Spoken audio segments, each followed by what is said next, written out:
बिहार विधानसभा चुनाव को लेकर एनडीए भले ही जीत का दावा कर रहा हो, लेकिन गठबंधन दलों के बीच सहमति अब भी नहीं बन पाई है। एलजेपी लगातार जेडीयू और बीजेपी को आंख दिखा रहा है, वहीं बीजेपी भी अकड़ में है। दोनों दलों के रूठने से जेडीयू मझधार में फंस गई है।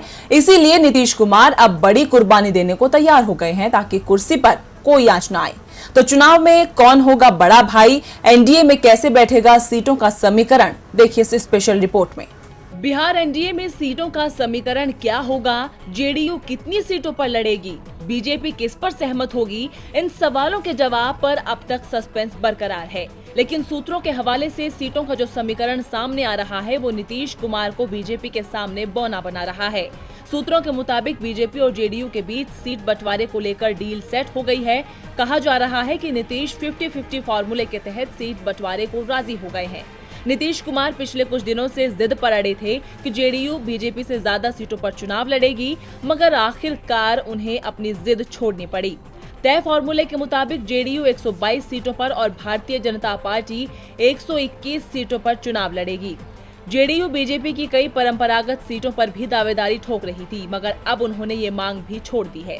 जीतन राम मांझी की हिंदुस्तानी आवाम मोर्चा को नीतीश कुमार की पार्टी अपने कोटे से सीट देगी, जबकि एलजेपी को बीजेपी अपने कोटे से सीट देगी। बताया जा रहा है कि बीजेपी और जेडीयू के बीच आखिरी दौर की बातचीत शनिवार दोपहर को पटना में हुई थी। शनिवार को जेडीयू के 4 बड़े नेता ललन सिंह, आरपी सिंह, विजय चौधरी और विजेंद्र यादव ने देवेंद्र फडणवीस, भूपेंद्र यादव के साथ 4 घंटे तक लंबी मैराथन बैठक की थी। इस मंथन के बाद ही सीटों के बंटवारे की खबर आ रही है, जिसने नीतीश कुमार को बौना साबित कर दिया है, क्योंकि बड़े भाई की भूमिका अदा करने का दावा करने वाले नीतीश कुमार को बीजेपी के आगे घुटने टेकने पड़े हैं। इसकी वजह कुर्सी खोने का डर है। दरअसल अगर जेडीयू बीजेपी के सामने नहीं झुकती तो सूबे में नई समीकरण जन्म ले लेते हैं। अब तो एलजेपी भी जेडीयू का साथ छोड़कर बीजेपी के साथ जाने की ताल ठोक चुकी है, जिससे नीतीश कुमार अकेले पड़ सकते हैं। और बिहार का इतिहास बताता है कि अकेले दल को जनता ने कभी जीत का सेहरा नहीं पहनाया है।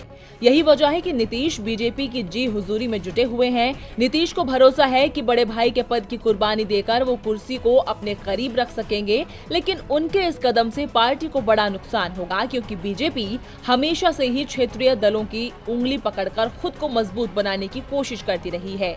यानी नीतीश का फैसला जेडीयू को खत्म कर सकता है।